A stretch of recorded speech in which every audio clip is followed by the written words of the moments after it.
Today, we're going to take a look at Metro West and the most affordable places to live and the least affordable places to live. And hopefully, after watching this video, you'll have a better understanding of where you fall in one of Massachusetts' most sought after areas. So let's get to it.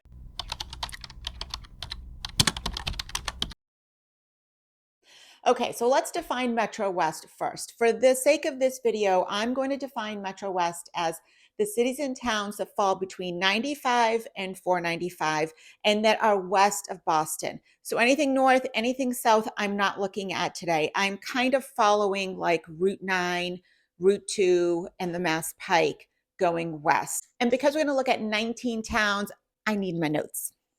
All right, we're going to start off with the least affordable place to live. Now, I know affordable is all relative, so I'm basing this on average sale price for 2022. So the most expensive town that had the most expensive average sale price for 2022 is Weston. Surprise, surprise. Now, Weston is a town about 15, 16 miles west of Boston.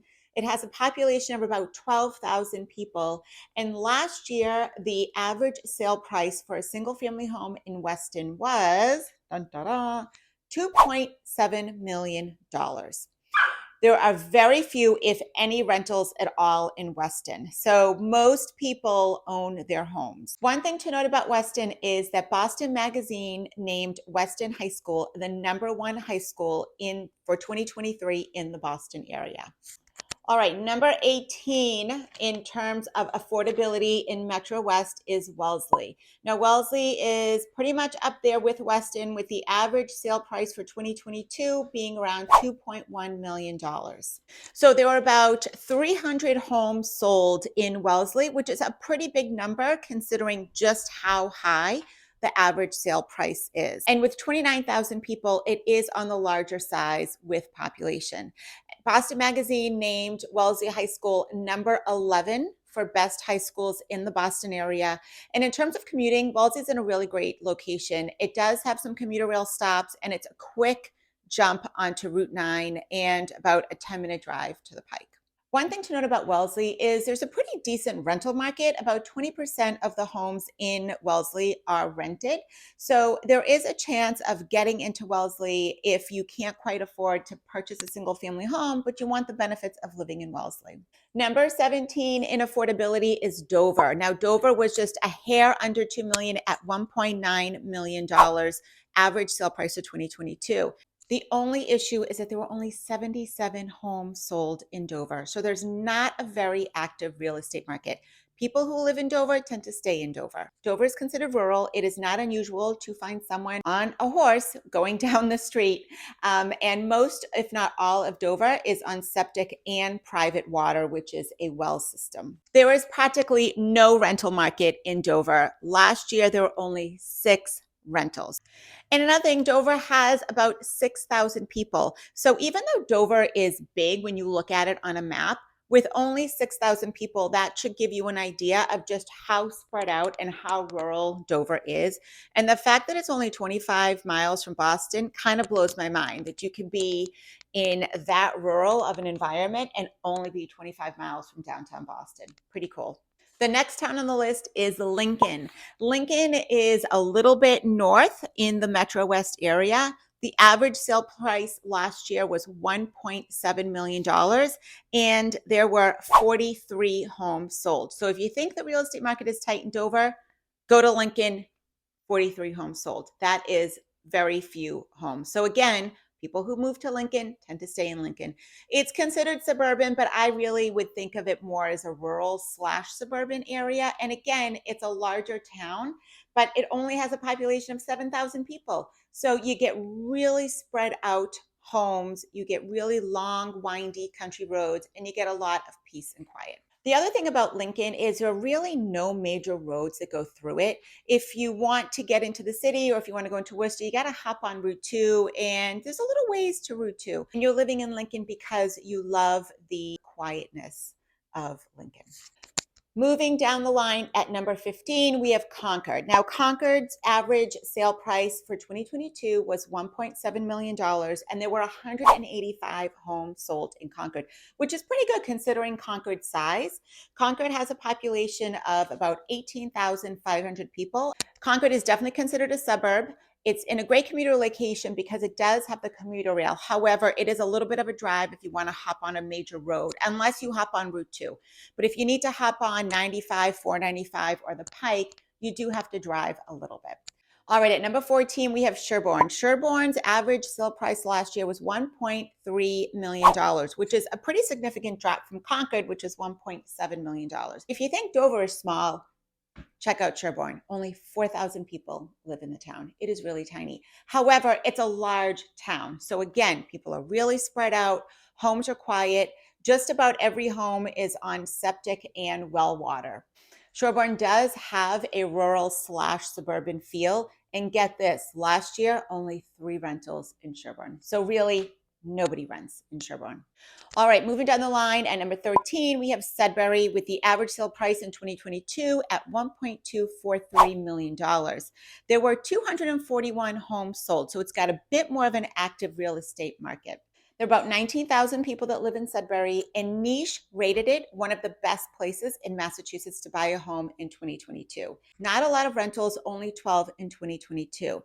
Sudbury has been noted as having one of the best high schools. It is a regional high school with Lincoln. So Lincoln Sudbury is in the top 10 best high schools in the Boston area every year.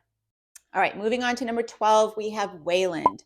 The average price sold of a home last year was $1.150 million, and there were 141 homes sold. So a pretty active market.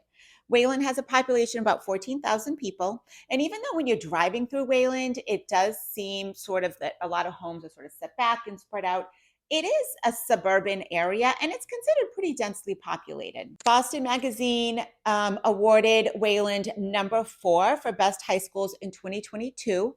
Not a lot of rentals in Wayland, so be aware of that. And if you're looking for a commuter location, Wayland's not bad. You do have Route 20, and you do have easy access to 95. You just have to like pop into Weston for like 5 seconds and you can get onto 95. So Wayland's a pretty good place to live if you're commuting.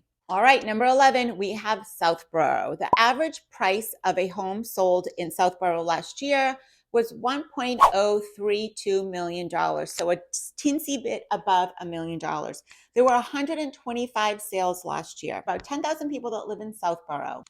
So Southboro is on the outskirts of Metrowest. It is literally on the 495 line. And if you need to get on a major highway, you'd most likely go 495 route and then, north-south and pick up east to west. All right, we have Hopkinton at an average sale price in 2022 at $1,001,000.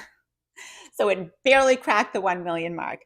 About 188 homes sold in Hopkinton last year. And as far as population, you have about 18,500 people. So a nice suburban area. Not too densely populated for the size of Hopkinton, but still you feel like you're in suburbia and that you can walk down the street and see neighbors and that sort of thing. At about 35 miles west of Boston, it is on the outskirts of Metrowest. So be aware of that. You would head to 495 if you really need to get anywhere. And Niche named Hopkinton the number 2 best place to buy a home in the Boston area. Number 9 is my hometown of Natick at an average sale price 2022 of $1 million. Natick has about 36,000 people that live in the town. It is densely populated suburban. There really are no rural areas in Natick. There are pockets where homes are spread out and a little bit more set back. So if you're looking for more of a secluded area, you can find that in Natick. Natick had 295 sales last year, so a very active, thriving real estate market. About 2/3 of the people do own their home. And as far as commuting, Natick is in a great location. We have 2 commuter rail stops and we are stone's throw to the Pike, to Route 9, and to 95. So it's a really good location for commuters. All right, these homes have average sale prices in 2022 of under $1 million. And the first one is Acton. at $930,000. So Acton has a population of about 24,000 people. There is really no major roads that go through Acton, so you kind of have to drive a little ways to get to 95, 495, Route 2, and of course the Pike. Last year, there were 203 home sales in Acton, so a pretty thriving real estate market. And at 30 miles west of Boston, you're not a far drive at all. You can hop on a commuter rail and be there in no time. At number 7, we have Stow. So I kind of went back and forth on whether to include Stow as Metro West because it is pretty much on the very edge. But I decided to because it does fall within 495 and 95. Now, Stow is this really tiny town. It has only about 7,000 people. And last year, there were only 63 home sales in Stow. So not a lot of home sales at all. The average sale price in 2022 was $853,000. It's small, it's rural, very, very few renters, and it's about 30 miles west of Boston. And there are really no major roads that go through Stow. So you live in Stow because you want some peace, you want some quiet. Maybe you want to own some farmland, something like that. Stow is the perfect place for you. Next on the list is Holliston. Now, Holliston's average sale price was $740,000. About 15,000 people live in Holliston, which is pretty small, even though Holliston itself is pretty big. Very few rentals. No real major roads go through Holliston, but they're not far drives at all to hop on the Pike 95, probably depending on where in Holliston you live. Ashland is number 5 at the average sale price 2022, $674,000. About 18,000 people live in Ashland. Most people own. And if you look at between Holliston, which is listed number 6, and Ashland number 5, there's a pretty big jump in home prices. So the top 5 really become much more affordable. It's about 30 miles west of Boston. All right, 4 more to go. At number 4, we have Framingham. The average sale price in Framingham last year was $644,000. 511 sales in Framingham, which is the most sales in the Metro West area. Framingham is a great location for anyone wanting to enter the market and be in Metro West. Ton of rentals in Framingham as well. And people are always looking to Framingham because, like I said, it's one of the very few towns, well, it's actually a city, that is closest to the Pike and is most eastern in the Metro West area that is somewhat still affordable. About 72,000 people live in Framingham, so it's very densely populated. You have urban all the way to rural in Framingham. It's amazing, all within like a few miles. It really blows your mind. All right, just west of Framingham, we have Marlboro. The average sale price last year was $574,000. About 42,000 people live in Marlboro. About half the people rent and half the people own. So it does have a pretty thriving rental market. So Marlboro is one of those towns that's on the outskirts of Metro West. So you would most likely hit 495 if you need to travel some major roads rather than 95. All right, the last 2, we have Hudson at number 2. So the average sale price for Hudson last year was $573,000. There are about 20,000 people that live in Hudson, and it's about 30 miles to Boston, to downtown Boston. So Hudson doesn't have really any major roads that go through it. So just like some of the other towns in that area, when you look on a map, you kind of have to travel a bit if you want to hop on 495 or 95. All right, and the number 1 most affordable town in Metro West is Maynard. Maynard's average sale price last year was $554,000. With only 11,000 people that live in the town, it is densely populated because Maynard is like this big. It's teeny tiny, very neighborhoody, really doesn't have an urban area. There's no rural area. It's pretty much all very suburban. You can walk down the street, see your neighbors, that type of environment in just about all of Maynard. Now, there is some commuting options in Maynard, but overall, to get to a major highway like 495, 95, you do have to drive a little ways. Rent in Maynard is pretty affordable too, and it does have a pretty thriving rental market. So you certainly can get into Maynard and rent and keep an eye on what's going on in the town, decide if you want to live there, and then buy something. Okay, so there you have it. There is your list of least affordable to most affordable homes in Metro West. Now, if you want to learn any more about any of the homes that I highlighted, definitely reach out. If you have questions about a home that's not in Metro West, I can certainly help you. My contact information is in the description below.